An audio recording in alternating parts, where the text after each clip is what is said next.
La préparation canalaire est initiée par le passage d'une instrumentation manuelle passive qui va cathétériser et explorer le canal sur toute sa longueur. Ces instruments ont une conicité constante de 2% et une section carrée. Ils sont manipulés par quart de tour en sens horaire et anti-horaire avec une pression légère et constante. La lime K est active sur toute sa longueur, depuis sa partie apicale jusqu'à sa partie coronaire. La lime la plus fine a un diamètre de 8 centièmes de millimètre à la pointe. On peut voir sur la droite les zones instrumentées par les différentes limes. Le code couleur correspond à la surface instrumentée par la lime. La séquence se poursuit avec une lime de 10 centièmes de millimètre à la pointe, puis 15 centièmes de millimètre à la pointe,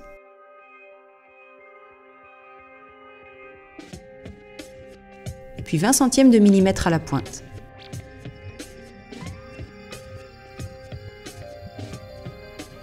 Sur la droite, on peut visualiser la partie de dentine qui a été supprimée par les instruments manuels.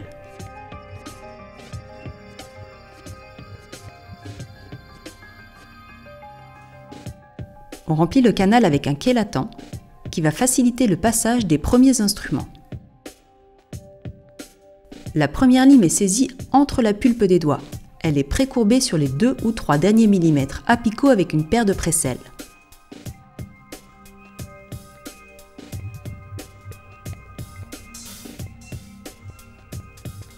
Remarquez la prise et la dynamique de l'instrument.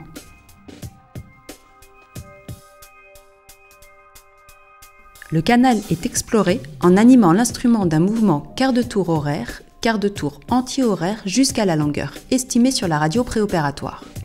La détermination de la longueur de travail se fera avec un localisateur électronique d'Apex. Un contrôle radiolime en place est indispensable pour la valider. Pour obtenir une bonne lecture radiographique, on préconise d'utiliser, quand l'anatomie canalaire le permet, une lime K15 toujours précourbée. Cette première mesure est reportée en déplaçant le stop au contact d'un repère coronaire stable. On reportera cette longueur sur l'ensemble des instruments utilisés pour la mise en forme canalaire. Il faut remarquer qu'il n'y a pas d'interférence entre la lime et les parois de la cavité d'accès. Voici la décomposition du mouvement.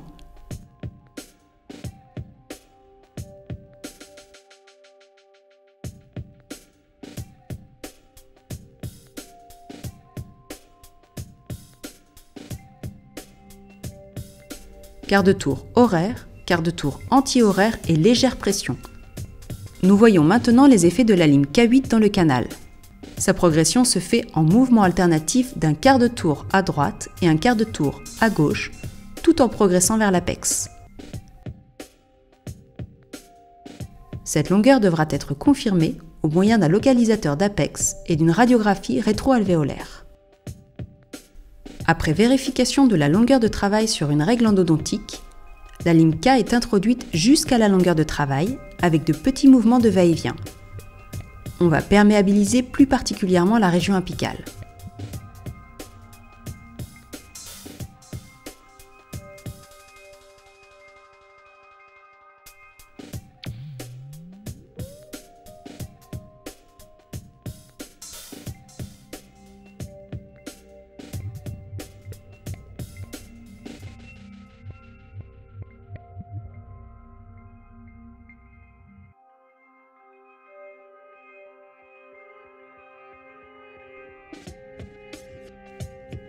On dépasse légèrement l'apex afin de garder une bonne perméabilité.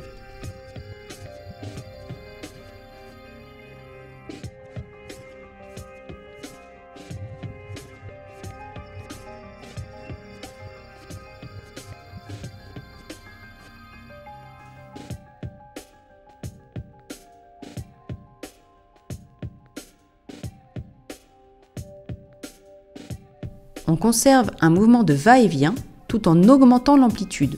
On obtient ainsi ce qu'on appelle la fluidité canalaire.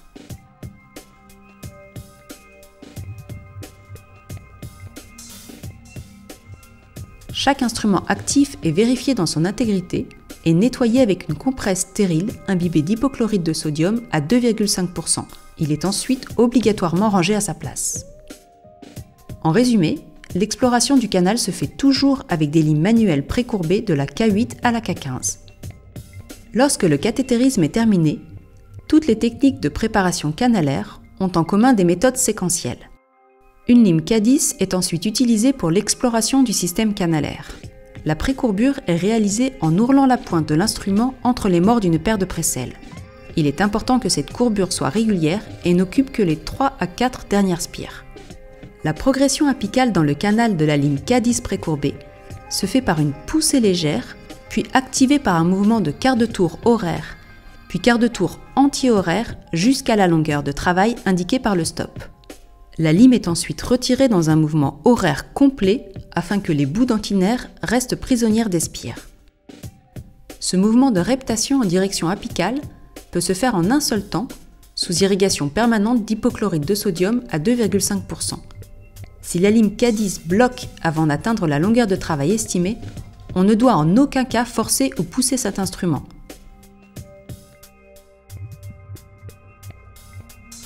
La lime est ensuite nettoyée dans une compresse stérile, imbibée d'hypochlorite de sodium à 2,5%.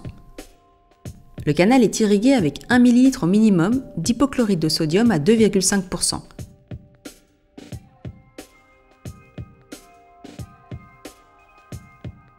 La perméabilité apicale et la fluidité de la préparation canalaire sont vérifiées avec une lime précourbée, K8 ou K10, si le diamètre du foramen le permet.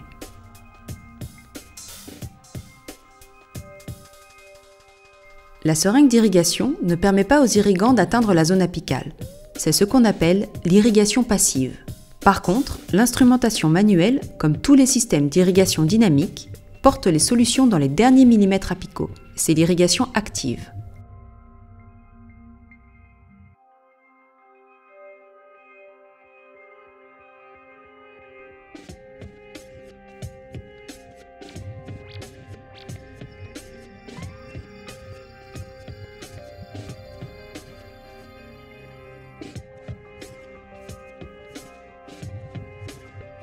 Nous utilisons ensuite la lime K15. Notons qu'entre les limes K10 et K15, le diamètre de pointe augmente de 50%.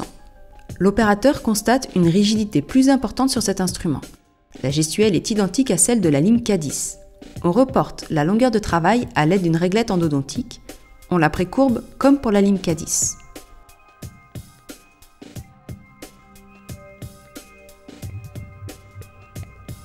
La lime K15 est utilisée de la même manière que la lime K10.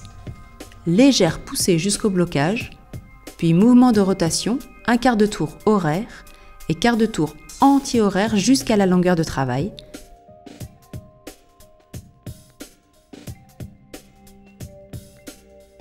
Puis sortie en mouvement horaire complet. On obtient au fur et à mesure une préforme qui supprime les interférences canalaires et assure progressivement une fluidité canalaire.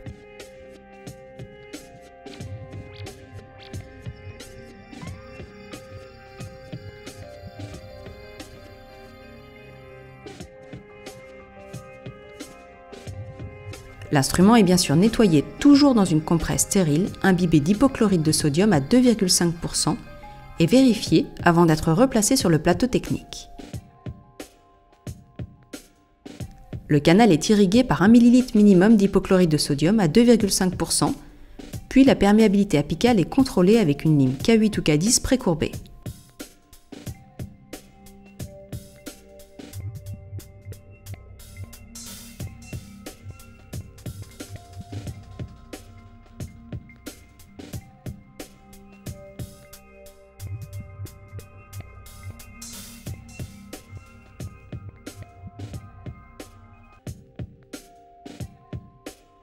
Pour finaliser la préforme et sécuriser le canal avant l'utilisation d'une instrumentation mécanisée en nickel-titane, on utilise la lime K20. Pour compenser sa rigidité et respecter la trajectoire canalaire, on utilisera le mouvement des forces balancées. L'instrument est précourbé et la longueur de travail est portée toujours à l'aide de la réglette endodontique. Cette lime sera cette fois-ci utilisée en balance force.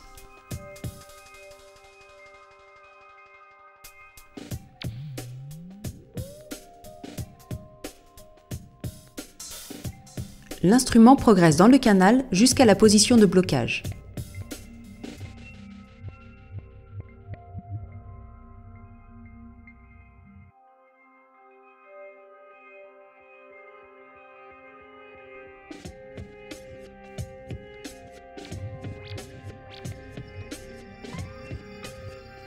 L'opérateur exerce une poussée qui engage quelques spires contre les parois dentinaires, quart de tour horaire les lames coupla-dentines, 3 quarts de tour anti-horaire. On libère les spires chargées de bouts dentinaires et on remonte l'instrument dans un mouvement horaire.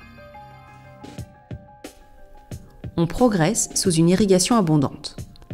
1 ou 2 mouvements suffisent en général. L'instrument est bien sûr nettoyé toujours dans une compresse stérile imbibée d'hypochlorite de sodium à 2,5% et vérifié avant d'être replacé dans le plateau technique. On termine par une irrigation à l'hypochlorite de sodium à 2,5% et un contrôle de la perméabilité apicale.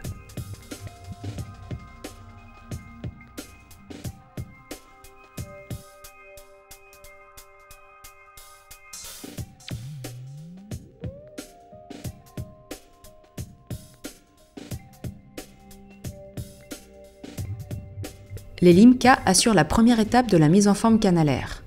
Elles sécurisent le canal pour l'utilisation des instruments rotatifs en nickel-titane.